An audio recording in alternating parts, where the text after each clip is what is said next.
เอาสบายดีโอ้ยสบายดีโดยเนาะมื้อนี้ทั้ง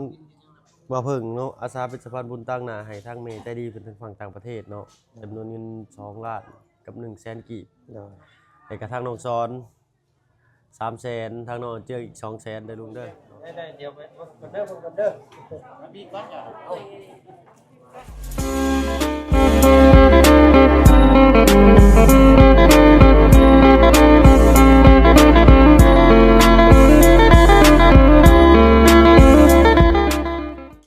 ได้ลูกแม่มแล้วกินอะไรยาหึ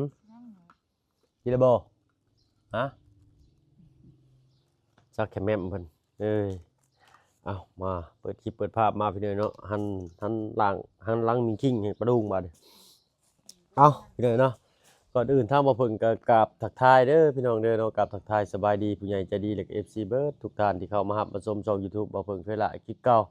บ่ฝั่งไทยฝั่งลาวหรือว่าทางฝั่งต่างประเทศก็ยินดีต้อนรับเข้าสู่ช่อง YouTube บ่เพิ่งเคยละอีกเช่นเคยพี่น้อยเนาะวันนี้ก็พาน้องอินเตอร์ไปหาหมอเนาะก็สิไปสอนเวียกเพิ่นทางพุ่นแหละมาเช่าเงินซานทางบ่บุญสารวัตรเพิ่นพี่น้อยเนาะเอาแล้วก็มีทางน้องอาเจืองเนาะแล้วก็ทางน้องซอนโทรมาเมื่อกี้นี้พี่น้อยเนาะน้องซอน300,000น้องอาเจือง200,000เนาะไปกินทานโดยแต่เพิ่นว่ายืมอ้ายก่อนเด้อเพิ่นว่า ทั้งอ้ายเพิ่นก็บ่มีก็เลยเอานำแม่น้องอินเตอร์ก่อนพี่น้อยเนาะบ่เป็นหยังพี่น้อยเนาะเฮ็ดบุญเฮ็ดทานเฮ็ดจิตใจก็ได้ก็แค่มีจิตใจเนาะทางเฮาก็อยากจะมีทางแม่ตู้ใจดีทางฝั่งต่างประเทศพี่น้อยเนาะร่วมกินทานนำ100เหรียญเด้อเนาะใส่ละหาก่อน100เหรียญก็2,100,000กีบเนาะแล้วก็ทางเฮาแล้วก็ครอบครัวเนาะก็คือเห็นนั่นแหละพี่น้อยเนาะ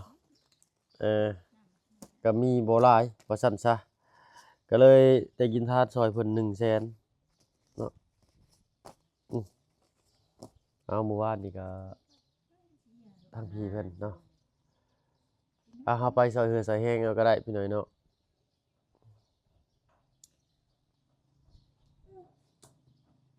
ขอสิไปก่อนเลยได้เถอะเลย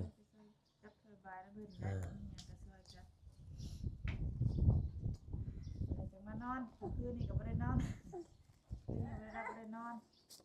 เดี๋ยวเสียเรียกไปเรื่อยมานอนโอ้ยเนาะเมื่อกี้นี้น้องอันเจืองกับน้องสอนเพิ่นโทรมาพี่น้อยเนาะทางเอาโทรศัพท์น้องอันเจืองเพิ่นโทรมาเนาะทางน้องสอนเพิ่นโทรศัพท์เพิ่นเสียบ่เนาะอ้ายเอ้ยเพิ่นว่าเนาะมีเงินอยู่บ่นะโอ้ยก็พอมีอยู่ดอกว่าอันออกให้น้องก่อนเด้อ300,000เพิ่นว่าน้องอันเจือง200,000เพิ่นว่าเนาะโอ้ยเนาะเอาเพิ่นได้เบิ่งคลิปเบิ่งหยังเพิ่นก็สิฟ้าวโทรมาเลยพี่น้อยเนาะไปพี่น้อยเนาะไปซอยเวียกซอยงานเพิ่นมีแต่อีกชั่วโมงนี่9:30 10 11มันก็พากันเตรียมนะ11กินข้าวกินน้ำ12เลยก็บ่ายโมงบ่าย1บ่าย2พุ่นแหละฮอดบ่อนส่งสการเนาะ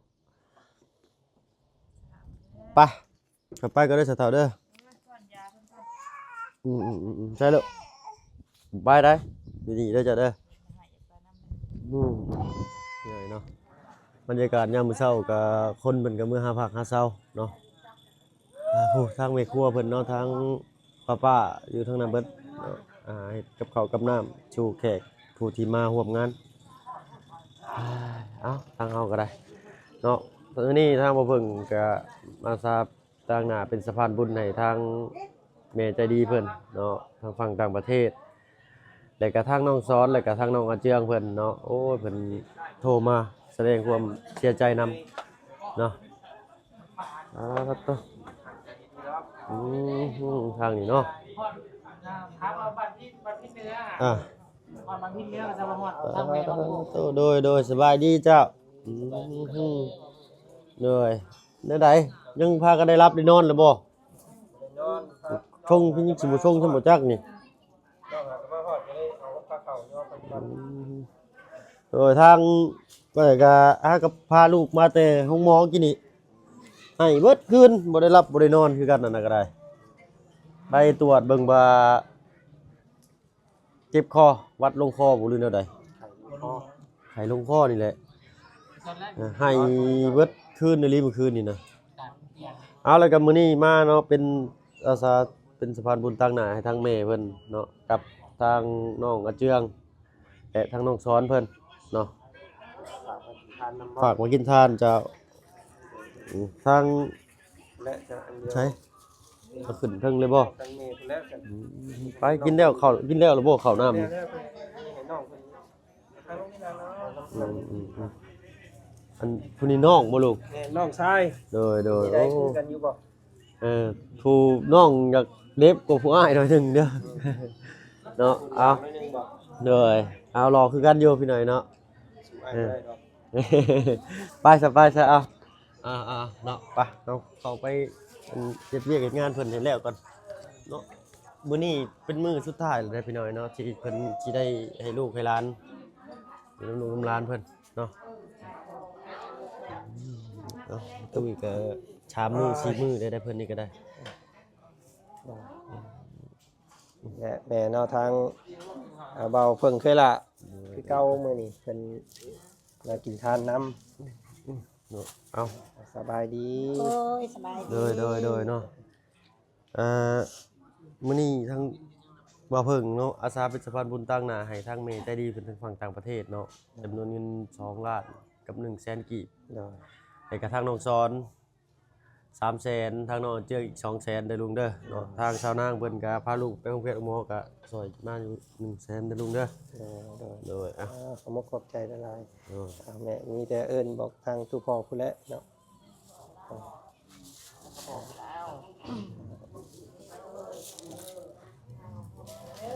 แม่ใจดีจากฝั่งต่างประเทศ2 ล้าน2 ล้าน1 แสนโดย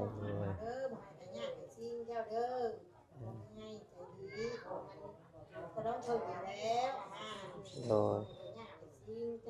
แล้วก็มีทางอันน้องอาเจืองน้ำน้องอาเจือง2 แสนน้องน้องสอนนั่น3 แสนผู้ที่มาไทยหน้าซอยนั่นแหละเพิ่นฝากโดยโอ้ยน้องบาจันกะในนามลูกชายเนาะต้องขอขอบคุณขอบใจทางเบาเพิ่งที่เป็นสะพานบุญให้ทางแม่เพิ่นแล้วก็น้องเจืองน้องสอนเนาะ โดย ก็แม่เพิ่นบ่ให้ออกชื่อออกเสียงเนาะ โดย แล้วก็สาธุเด้อแม่เด้อเนาะจงอยู่ดีมีแฮงจงมีแต่มีโชคแต่ลาภเนาะโชคมาร่ำรวยแม่ท่านมื้อเช้าให้ได้เข้าวมื้อแลงเด้อแม่เด้อเนาะขอบคุณขอบใจแม่หลายๆที่สดสวยกินทานน้ำพ่อบ่จันเองนี่แหละเนาะก็มื้อนี้เป็นมื้อสุดท้ายพี่น้องเอ้ยสิได้จากกันสัวนิรันดร์รอนเนาะบ่ได้พบพ่อกันอีกแล้วบัดนี้พี่น้องเอ้ยขอบคุณขอบใจแม่ครับน้องสอนแล้วก็น้องอาเจืองกับพ่อเพิ่งเทลาเด้อเนาะ เนาะ ถูกโดย เองเลยครอบครัวเพิ่นนั่นให้รวย นั่นได้อยู่ดีนี่เป็นเบิ่งในคุยไปเด้อบัดเด้อ เจ็บยาไข่เนาะ เก็บไว้ได้พร้อมกันนี้เด้อขายดี ทางตัวแม่ก็เว้ายังบ่ได้พี่น้องก็มีแต่ให้เนาะ สักมื้อเลยนี่เนาะมื้อก็ได้ มีไว้บ่และใส่ ประมาณจักมื้อบัดนี้เพิ่นสิไปส่งสการนี่ลูก ว่าอยากให้อันดนแน่ว่ะเนาะจากช่วง3 โมงพุ่นแหละ2 โมง 3 โมง ป เนาะ ระมาณสัก โดยอันยังเกาะสาววันนาแม่น้องวันนาเพิ่นเนาะเพิ่นมาร่วมทานน้ำ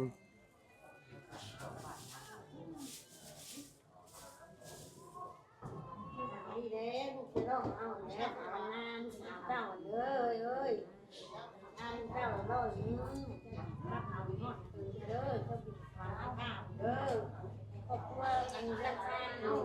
ลูกเต้าเอาน่ะคือมีเองให้เขาร่ำรวยเด้อ ขอบใจเด้อเนาะเด้อ ใจได้ลูกขอบใจเนาะขอให้ร่ำรวยสุขภาพแข็งแรงเนาะทางพวกลูกก็จะสิอวยพรนี่ได้พี่น้องเนาะ ของลุงไล่พาได้ ของเบาไล่ของน้องอันหลานเพิ่น ทำการนะ อืม เด้อ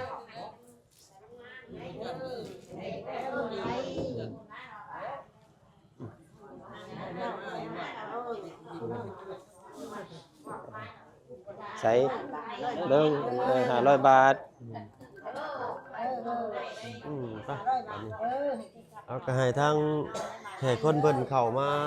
โมบุญเนาะ ขอบใจทั้งบ่เพิ่งหลายๆ ขอตัว นั่ง กำลั ทั้ ง งตู้ตั้งท่าเด้อบ่เพิ่งเด้อ โดย โดยขอบใจ ป ทั้ง ระมาณ แม่เพิ่น บ่าย หล สอง ด้ เนาะเอ้ยเนาะไป ด้วย ทางแคบแม่ เอาให้ทางแขกคนเพิ่นเข้ามาบุญหมู่ทานเนาะเพราะว่าเป็นมื้อสุดท้ายที่เพิ่นสิไปส่งสการเพิ่นเนาะ เครื่องตัวอยู่ในบ่ได้ เอาเนาะก็ประมาณบ่าย2บ่าย3เนาะเพราะว่าทางลูกจันทร์เพิ่นอยากเอาไว้เฮิงแหน่น้อยหนึงเนาะเพราะว่าตอนเพิ่นเจ็บเพิ่นป่วยเพิ่นอยู่ทางในทางนี้เพิ่นบ่ได้เบิ่งแย่งกันหั้นนะเนาะยังบ่ได้มีใครได้รับไปนอนเลยพี่น้อยเนาะทางป้าๆก็ได้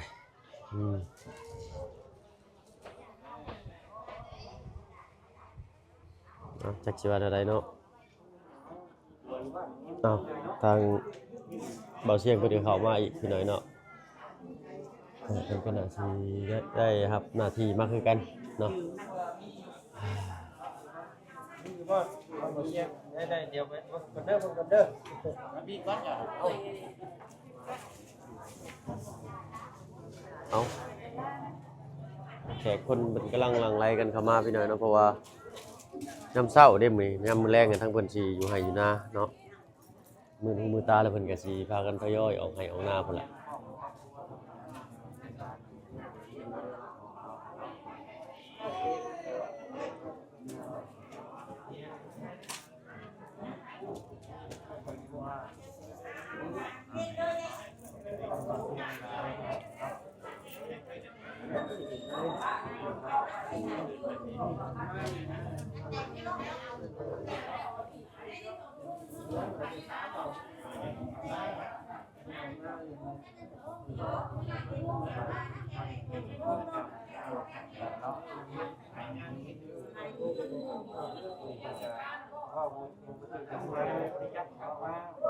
ไปทางเฮาก็ได้พี่น้อยเนาะเนาะมาถ่ายหมู่บ้านนี่ก็บ่ได้เลาะไปเบิ่งทางหลังครัวซ้ำพี่น้อยเนาะซุมป้าๆเพิ่นพากันอุกทึกอยู่บ่เฒ่าน้อยนี่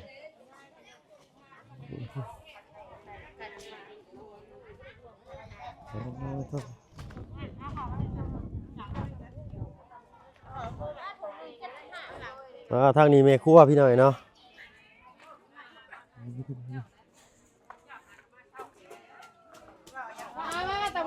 เด้อสบายดีจ้ะเด้อโทษมากอกเนาะเว้นเบิดต้นหนึงหรือบ่จักนี่เด้อมาแล้วจ้ะไปมื้อเช้านี่ว่าคือว่าวัดลงคอบ่เจ็บคอได้แม่นโอ้ยไห้เบิดคืนเมื่อคืนนี่ก็ได้เด้อทางนี้เป็นแผนกแม่ครัวพี่น้อยเนาะเฮ็ดอยู่เฮ็ดกินเบิดมื้อเบิดคืนได้อยู่นี่ก็ได้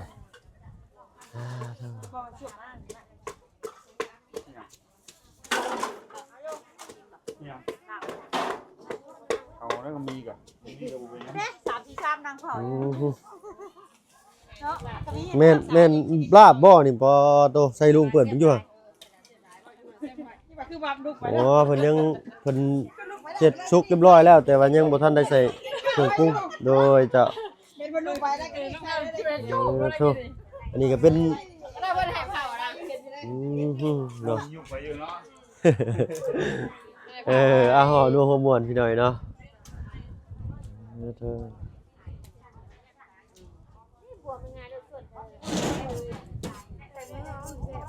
คือชาวบ้านเพิ่นเลยนำมาซอยเวียกซอยงานกันทุกงานก็สิแบบนี้แหละเนาะเป็นถ้วยจำพวกถ้วยบวงเนาะเป็นถ้วยบวงหม้อแหกแต่กระโปะเป็นพวกหม้อเฮ็ดกับข้าวหม้อใหญ่ๆเป็นทางอาจารย์ดิฉันก็เดินนะทางบริการนงโซเปิลเนาะโจลุงโลดเนาะจดใส่กระดาษไว้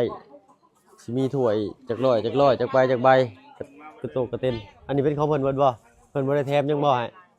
ยำเตา3หน่วยเอา3หน่วยโดย2ต่อใหญ่โดยชุดนี้แต่ก็ถือว่าชุดใหญ่นี่พี่น้อง15ล้านนี่ก็ได้กลางๆเนาะถือว่ายังบ่ใหญ่ปานใดเนาะนี่เพิ่นไว้กินเมี่ยงบ่นี่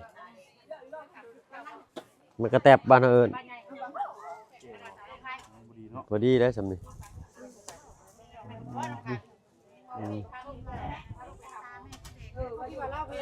พะยาเข้าก็ย่างมาถ่ายครัวพี่แหละพี่น้อยเนาะมาเอิ้นหาแม่ครัวก็เพิ่นก็จัดให้โลดอันนี้ได้เพิ่นขุดนี่จังซั่นนี่เนาะเพิ่นขุดดินนี่ซื่อบ่ในเซตหนึ่งเพิ่นสิมีถ้วยบวงหม้อกระโตกให้เนาะเตาให้เวลานั้นเพิ่นก็มาเก็บแล้วก็นับจำนวนถ้วยบวงใส่กันบวงมีจักก้านเนาะทำสินับและนับบวงนี่ทุกงานพี่น้อยเนาะสิขี้เลยทางแม่ครัวเพิ่นเป็นตะม่วนเด้อพี่น้อยเนาะแซวๆอยู่ทางกลุ่มผู้ชายมันสิเถียงกันเบิดคืนเช้าๆได้น่ะเตะเอ้อยู่ปกติบ่พึ่งก็สิอยู่เฮิงแน่พี่น้อยเนาะเพราะว่าน้องอินเตอร์บ่สบายแม่เพิ่นโทรมาเมื่อคืนนี่ประมาณ 5:00 นเที่ยงคืนนี่แหละให้ว่าโตเมื่อโลดจักสิว่าเท่าใดนอนประมาณชั่วโมงหนึงบ่ฮอดน้องเพิ่นก็ให้อีกชวนแม่น้องอินเตอร์เอาไปหาหมอแต่เมื่อคืนนี้เพิ่นว่าห้องหมอเล็กน้อยบ่ได้เปิดเพิ่นว่าเลยบ่ได้ไปพี่น้อยเนาะจนรอมื้อเช้ามาบาดรอบมื้อเช้ามาก็ไปเนาะยังไม่บอกทางย่าเพิ่นซับเนาะย่าเพิ่นฮู้นี่ลิ้วมาแล้วนี่นะเอ้าเนาะสำหรับที่นี่ถ้าว่าเพิ่นก็สิเก็บภาพบรรยากาศสำนี้ก่อนพี่น้อยเนาะมีแต่รอท่าทางแขกคนมาย่อข้าวย่อน้ำช่วงเวลาที่ก่อนสิเอาเพิ่นไปส่งสการอยู่ป่าเนาะเหนื่อยพุ่นแหละพี่น้อยเนาะพากลางบ้านไปพุ่นแหละลงบ่อนทางลุงใหญ่เพิ่นมักไปสิดเบ็ดผู้พี่น้อยเนาะทั้งนั้นล่ะพอๆกันคลิปหน้าพี่น้อยเนาะสำหรับที่นี่ถ้ามาเพิ่งขอตัวลำลาแล้วพี่น้อยเนาะอยู่ดีมีแฮงเบิดสุขทุกคนที่เข้ามาหามาชมช่อง YouTube บ่เพิ่งเคยหลายคือเก่าพี่น้อยเนาะเอาชมใต้นี่แค่นคอทุกบัดยางพี่น้องเอ้ยเนาะตื่นมื้อเช้าเห็นหน้าจังหวะยังไปพี่น้องลาแล้วสบายน้ำเด้อบัดเนาะใส่แล้วบ่ล้างมือเฮา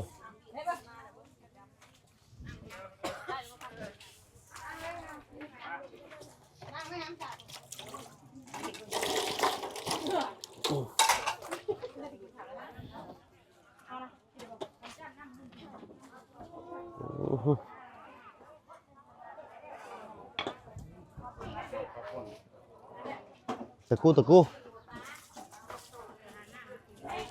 อึ๊บโถ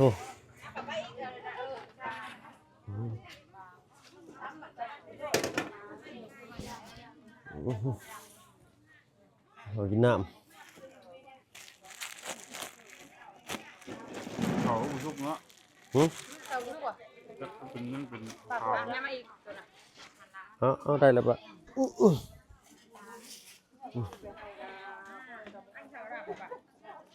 ตาได้บอกกินหมดเด้อ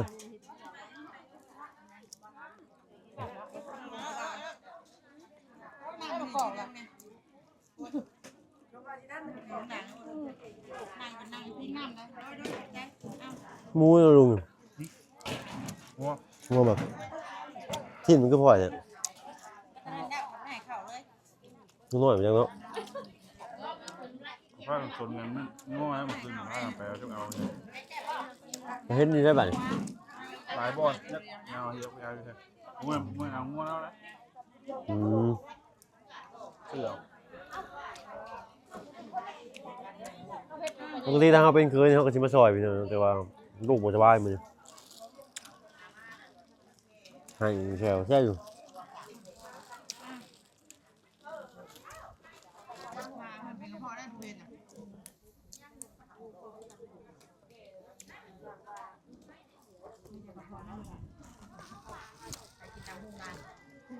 ไปงานใดก็ต้องให้ไปตำห้องแกงไม้งานบุญนี่มีงานด้วยใช่ไหมงานบุญน่ะมืองานด้วยก็ใจได้อยู่ดิเอามาเจอวันนี้ลาดไปเลยเดี๋ยวนี้น้อยบุญเราต้นแล้ว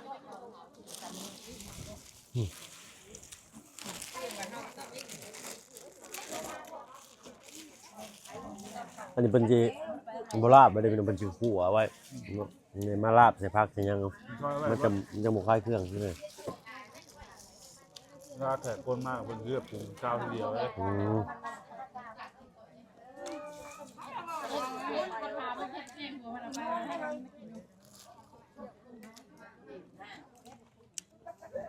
หลายคนอยู่